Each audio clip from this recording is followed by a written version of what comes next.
Gordon was resting in the siding.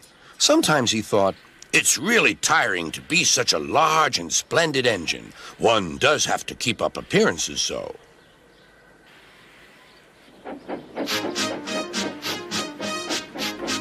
Beep, beep, beep, beep. Hello, lazy bones, whistled Henry. What cheek, spluttered Gordon. That Henry is too big for his wheels. Fancy speaking to me like that. Me, who has never had an accident. Are jammed whistles and burnt safety valves accidents? Asked Percy innocently. No, indeed. High spirits. Might happen to any engine. But to come off the rails like Henry did, well, I ask you, is that right? Is it decent? Then it was Henry's turn to take the express. Gordon watched him getting ready. Be careful, Henry. You're not pulling the flying kipper now. Mind you keep on the rails today.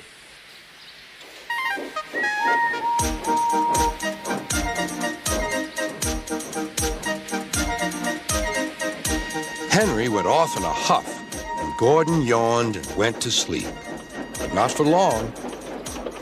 Wake up, Gordon, said his driver. A special train's coming, and we're to pull it. Is it coaches or freight cars? Cars, said his driver. Cars, said Gordon.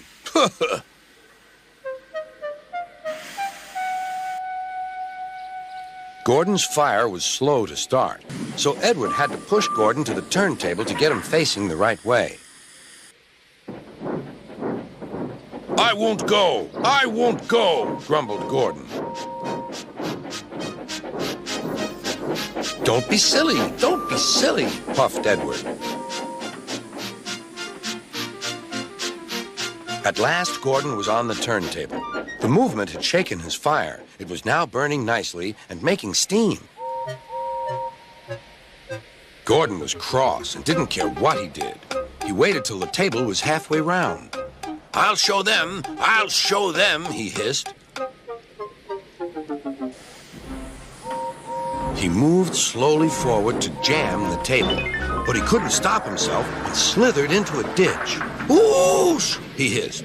Get me out! Get me out! Not a hope, said his driver and fireman. You're stuck, you silly great engine. Don't you understand that? They telephoned Sir Topham Hatt. So Gordon didn't want to take the special train and ran into a ditch?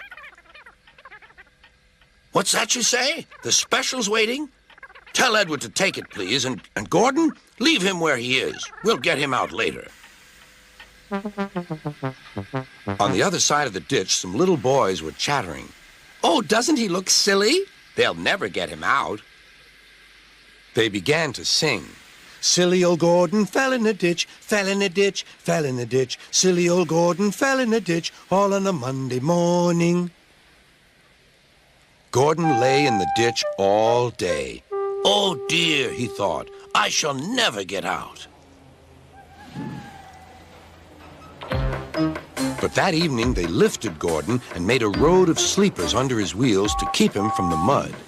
Strong ropes were fastened to his back end, and James and Henry, pulling hard, managed to bring him to safety.